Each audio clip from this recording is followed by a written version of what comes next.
Best varicose wines చికిత్సనే పొందండి. నొప్పి లేని చికిత్స కోసం సంప్రదించండి ఎబిస్ హాస్పిటల్.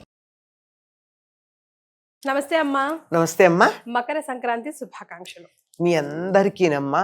ఎక్కడెక్కడైతే తెలుగు వాళ్ళు ఉండి సంక్రాంతి జరుపుకుంటున్నారో వాళ్ళందరికీ, మీ సిబ్బందికి, యాజమాన్యానికి, అందరి ప్రేక్షకులకి అందరికీ మకర సంక్రాంతి శుభాకాంక్షలు. సో సంక్రాంతి అంటే చాలా కోలాహలంగా ఆనందోత్సవాలతో చేసుకునే పండగ కదా. అవునమ్మా. సో ముఖ్యంగా ఈ రోజు మేము చేయవలసిన పనులు, ఈ రోజు విశిష్టత గురించి ఒక్కసారి మన పిల్లలకి, పెద్దలకి, అందరికి కూడా గుర్తు చేద్దాం మన ద్వారా.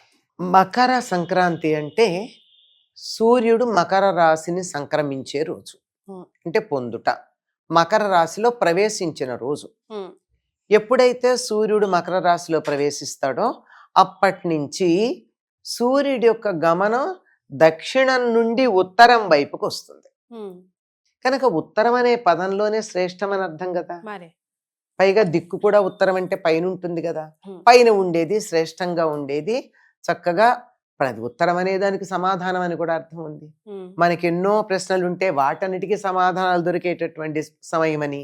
కనుక ఉత్తర అయనము, ఉత్తర దిక్కుగా సూర్యుడు తన నడకను, తన గమనాన్ని మార్చుకునేటటువంటి రోజు గనక ఇది ఉత్తరాయణం అని శ్రేష్టమైనదిగా చెప్తూ ఉంటారు. ఇది తెలుగు వాళ్ళు చేసుకునే పండగల్లో చాలా ప్రధానమైంది. దీనికి అనేకమైన కారణాలు ఉన్నాయి. ఒకటేమిటంటే భారతదేశం మౌలికంగా వ్యావసాయిక దేశం, అంటే వ్యవసాయం ప్రధానంగా మనం ఉంటాయి. మీరు ఏ పండగ చూడండి తప్పనిసరిగా అది వ్యవసాయంతో ఎక్కడో అక్కడ దానికి సంబంధం ఉంటుంది. మొక్కలు, చెట్లు నాటడాలు అవి.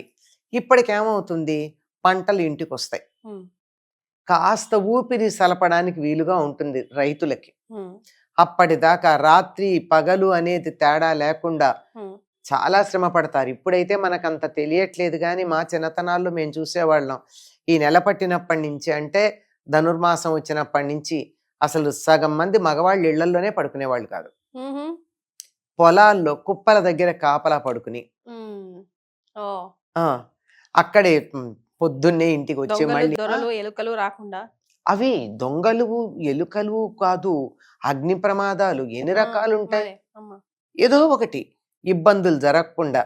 అసలు ఇంకా గమ్మత్తు ఏంటంటే, ఈ కుప్పలోంచి 4 పనులు, ఆ కుప్పలోంచి 4 పనులు వాళ్ళ వాటిల్లో వేసుకునే దొంగలు ఉంటారు. మొత్తం కాకుండా అంటే చిల్లర దొంగలు, అక్కడ కోట్లు వదిలేసి రూపాయల కోసం కక్కుర్తిపడే జాతి. సరే, ఏదేమన్నా పంటలు ఇంటికి వస్తూ ఉంటాయి. పగటిపూట కూడా ఎంతో సేపు పొలాల్లో పని చేయాల్సి ఉంటుంది. ధాన్యం ఇంటికి తీసుకురావడం, బస్తాలకు ఎత్తించటం, ఆరబెట్టడం, తడి ధాన్యం పాడవుతుంది, ఆరాలి, ఇవన్నీ చాలా హడావిడి. రెండో పంట అప్పటికే ముందరే నాటి ఉంచుతారు గనక అప్పుడే పంటకు వస్తూ ఉంటుంది. ఈ హడావిడిలో సంక్రాంతి నాటితో ఇవన్నీ ఆల్మోస్ట్ పూర్తయిపోతాయి. కనుక వేడుకగా చేసుకుంటారు. చేతి నిండా ధాన్యం ఉంటుంది.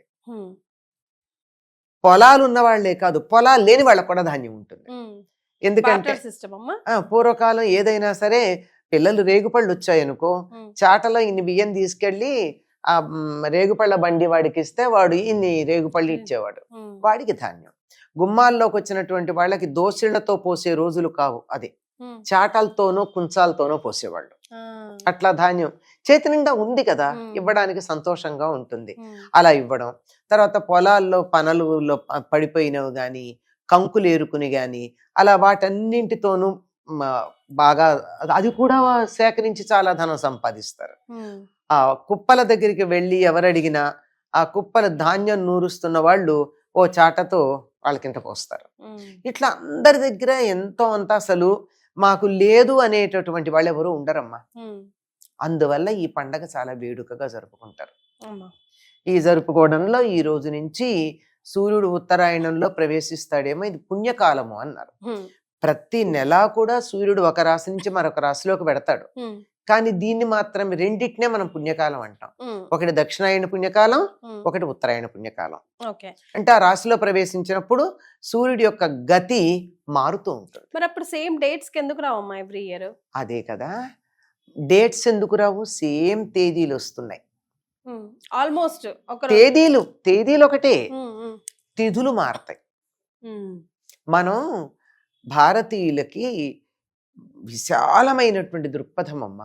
మేము ఇది మాత్రమే పాటిస్తాం, ఇంకోటి మాకు అక్కర్లేదు అనేటటువంటి మూర్ఖత్వం లేదు, మొండితనం లేదు. కొన్నింటినేమో చాంద్రమానాన్ని బట్టి అనుసరిస్తాం, కొన్నింటిని సౌరమానాన్ని బట్టి అనుసరిస్తాం. ఇప్పుడు విషువులు కానీ అయనాలు కానీ ఇవన్నీ సూర్యుడికి సంబంధించినవి గనక సౌరమానాన్ని అనుసరించి సూర్యుడు ఎప్పుడు ఏ రాశిలో ప్రవేశిస్తాడో వాటిని పరిగణనలోకి తీసుకుంటాం. తిథులతో పూర్ణిమలు, అమావాస్యలు ఇత్యాదులన్నీ చాంద్రమానాన్ని అనుసరించి చూస్తాం. ఈ రెండింటినీ సమన్వయం చేసుకుంటున్నాం.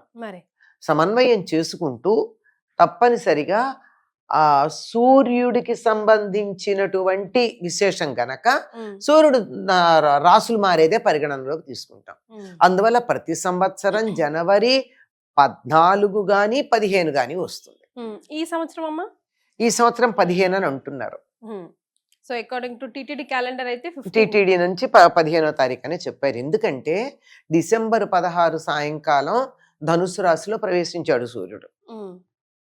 అక్కడి నుంచి లెక్క వేసుకుని కనుక వచ్చినట్టయితే 30 రోజులకి అక్కడికి వస్తుంది.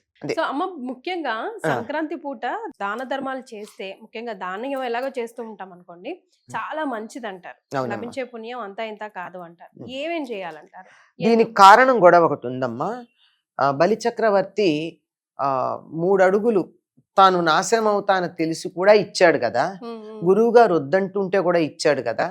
మరి దానికి ఫలితంగా శ్రీ మహావిష్ణువు అతడికి భూమండలాన్ని 3 రోజులు పరిపాలించుకునే అధికారం ఇచ్చాడు. కొంతమంది ఏమో ఏమని చెప్తారంటే నరక చతుర్దశి, దీపావళి, తర్వాత బలిపాడ్యమి, ఈ 3 రోజులు అని చెప్తారు. కానీ మన వాళ్ళ విశ్వాసం ఏమిటంటే, ఓణం దగ్గర అనుకునే వాళ్ళు కేరళ ప్రాంతం వాళ్ళు ఓణం అనుకుంటారు.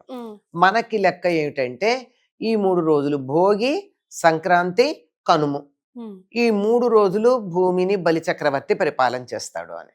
బలిచక్రవర్తి దేనికి ప్రసిద్ధి? దానానికి ప్రసిద్ధి. కనుక బలిచక్రవర్తికి ప్రీతి కలగాలంటే ఏం చెయ్యాలి? విస్తృతంగా దానాలు చేయాలి. కనుక ఆయన పరిపాలన చేసేటటువంటి సమయంలో దానం చేయడం అనేది చాలా ప్రాధాన్యాన్ని సంతరించుకుంటుంది. పైగా ఇదేమో ప్రతి సంక్రమణానికి కూడా పితృతర్పణాలు ఇవ్వడమును దానాలు చేయడం మంచిదంటారు. అందులో ఇది మరీ ఎక్కువ అన్నమాట. ఎందుకంటే పితృదేవతలు ఇంకా వెళ్ళిపోతారు పైకి. ఎందుకంటే ముందు రోజే ఉత్తరాయణ పుణ్యకాలం రావడానికి ముందు రోజే దక్షిణాయనం అయిపోయి పితృదేవతలు పై లోకాలకి, తమ లోకాలకి తాము వెళ్ళిపోతారు. ఇక నుంచి దేవతల రాజ్యంగా, అంటే దేవతలు ఎక్కువగా ప్రభావం చూపించే కాలంగా పరిగణించబడుతుంది. కనుక వాళ్ళకి సంతృప్తి కలగడానికి పితృదేవతలకి ప్రీతికరమైనటువంటి దానాలు కొన్నున్నాయి, ఇంకా అందరి దేవతలకి ప్రీతికరమైన దానాలు కొన్నున్నాయి. ఇవన్నీ ఇస్తారు. అన్నిట్లో ప్రధానంగా నువ్వులు దానం చేయడం అంటారు. అసలు మహారాష్ట్రలో అయితే దీన్ని తిల్ సంక్రాంతి అని అంటారు. నువ్వులు పంచుకుంటారు. కూడా నువ్వులుండలు కంపల్సరీ పెడతారు కదా. అవునమ్మా. మనం ఇప్పుడు శ్రావణ మాసంలో గనక గుగ్గిళ్ళు పెట్టినట్టుగా ఖచ్చితంగా నువ్వులు దానం చేస్తూ ఉంటారు. అంతేకాదు, వాళ్ళు ఇంకా మనం నువ్వులు ఉండలాగా ఇస్తే తీసుకోక కొంతమంది అభ్యంతరం ఉంటుంది. ఆ తెల్లగా ఉండేవి కూడా లోపల నువ్వుతో చేసింది, అది కూడా వాటిని తిల్ అనే పేరుతోనే ఉంటాయి, తెల్లగా ఉంటాయి. కానీ మొత్తం పౌడర్ మంచి పంచదార లాగా, పంచదార పొడులాగా ఇవన్నీ కూడా ఇవ్వడం అన్నది చాలా ప్రధానమైనటువంటిది. ఎందుకు అంటే ఇది పీడ సంబంధమైన రోజులు వెళ్ళిపోయాయి. అదొక్క కొన్ని ప్రాంతాల్లో సంక్రాంతి అంటేనే పీడ రోజులు, పీడ పోయిన రోజు, పీడ పోతుంది అక్కడికి. తర్వాత మకర రాశికి అధిపతి శని. శనికి సంబంధించినటువంటి ధాన్యం నువ్వులు. కనుక ఈనాడు నువ్వులు దానం చేయడం చాలా ప్రధానం. పితృదేవతలకి నువ్వులు ప్రధానం. శని అక్కడ ఉన్నాడు కనుక దానికి శని నువ్వులు ప్రధానం. అందుకని ఏం చేస్తారు, నువ్వులు ఇస్తే ఎవరు తీసుకోరని చెప్పి నువ్వులు అద్దె అరిసెలు తయారు చేస్తారు. అలాగే ఈ సకినాలు చేసేవాళ్ళు కూడానమ్మా నువ్వులేసి చేస్తారు. కొంతమంది వాము జీలకర్రే కాకుండా నువ్వులు కూడా వేస్తారు. అంటే నువ్వుల వాడకం చాలా ప్రధానం.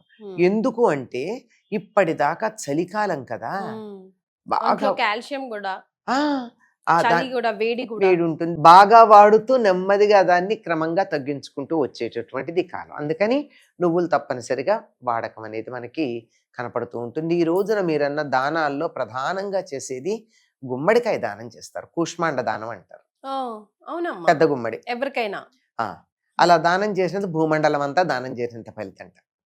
గుమ్మడికాయ ఆకారంలోనే ఉంటుంది భూమి. భూమికి కూడానమ్మా కనపడవు కానీ మన కంటికి ఇలాగే గుమ్మడికి ఎలా అయితే ఇలా తొనలు తొనలుగా ఉంటుందో అట్లాగే ఉంటుంది. దాని పర్వములు అంటారు. అలా ఉంటుంది. అందుకని భూమి గుమ్మడి పండు దానం ఇచ్చినట్టయితే భూమండలాన్ని దానం ఇచ్చినంత ఫలితం ఉంటుందని చెప్పి గుమ్మడిని దానం ఇస్తూ ఉంటారు. వస్త్రదానం చాలా ప్రధానం. వస్త్రాలు ఎప్పుడు కూడా శరీరానికి సంకేతం. వస్త్రం ఇచ్చారు అంటే ఎప్పుడు కాదనకూడదట. ఎందుకంటే మరొక జన్మ, ఈ శరీరం వదిలేస్తే శరీరాన్ని వస్త్రంతో పోలుస్తాం కదా, ఈ శరీరం వదిలేస్తే మరో శరీరం ధరించినట్టు ఆ వస్త్రం తీసుకున్నామంటే మరొక దాటికి మనకి సిద్ధంగా ఉంది అని ఇలా సంకేతంగా చెప్తూ ఉంటారు. వస్త్రాలు చాలా ప్రధానం. వస్త్రదానం చేయడం, నువ్వులు దానం చేయడం, ఏది దానం చేసినా మంచిదే. ప్రధానంగా గుమ్మడి పండు దానం చేయడం ఎక్కువగా చేస్తూ ఉంటారు. మాసం అంతా ముగ్గులు పెడుతూ ఉంటాం కదమ్మా. భోగి రోజు ప్రత్యేకంగా ఒకటి, మళ్ళీ సంక్రాంతి రోజు చుక్కల ముగ్గులు అలా పెడుతూ ఉంటాం కదా. సో దానికి ప్రత్యేకత ఉందమ్మా. భోగి నాడు స్వర్గద్వారాలు మూసుకున్నట్టే ఉంటాయి. అంటే ఇట్లా నలుచదరంగా గదులేసి, గడులు, ఈ గడులు ఇవన్నీ గదులు, స్వర్గంలో ఉన్న గదులు అనమాట. ఇవన్నీ ఒకదాంతో ఒకటి వెళ్ళేది కలుపుకుంటూ పెడతాం గాని మా మధ్యలో తలుపులు తెరిచుండవు. ఇదే ముగ్గు సంక్రాంతి నాడు తెరిచినట్టుంటాయి, అంటే స్వర్గద్వారాలు తెరుచుకున్నాయని. అంతేకాదు సంక్రాంతి భోగి నాడు రథం ముగ్గేస్తారు. ఆ రథం ఇంట్లోకి వస్తున్నట్టుగా వేస్తారు. సంక్రాంతి మామూలుగా వేస్తారు. సంక్రాంతి నాడు ఇంట్లోకి వస్తున్నట్టుగా వేస్తారు అదే ముగ్గుని. అదే కనుము నాడు బయటకు వెళ్తున్నట్టుగా వేస్తారు. అంటే ఏమిటి రథం ముగ్గేయడం లెక్క అంటే సూర్య సంచారం గతి మారుతోంది అని తెలియచెప్పడం. ఇప్పుడు సూర్యుడికి సంబంధించిన పండగను మనం ఏమంటున్నాం, రథసప్తమి అంటున్నాం గాని సూర్య సప్తమి అంటలేదు కదా. మరి రథసప్తమి అంటున్నాం అంటే రథానికే ప్రాధాన్యం ఉంది కనుక రథం వేసామంటే సూర్యుడు అని అర్థం. కనుక ఆ రథం ఇంట్లోకి వచ్చేటట్టు బయటకు వచ్చేట్టు వేసి అంతరిక్షంలో జరిగేటటువంటి ఖగోళ విన్యాసాలన్నీ కూడా మనం పిల్లలకి ముగ్గుల ద్వారా తెలియజెప్పేటటువంటి గొప్ప సంస్కృతి మాది. అంటే ప్రాక్టికల్ గా చెప్తే ఈజీగా అర్థమైపోతుంది, ఎప్పటికీ గుర్తుండిపోతుంది కదమ్మా. అందుకని ముగ్గులేసి చెప్పేస్తాం. ఇవాళ ముగ్గు వేయాలంతే. ఎందుకు వేయాలని ఎప్పుడప్పుడు ఎవరో ఒకళ్ళు అడుగుతారు. అప్పుడు ఆలోచిస్తారు, ఎందుకు వేయాలి ఇవాళ రథం ముగ్గు ఎందుకు వేస్తున్నాం అని. రైట్.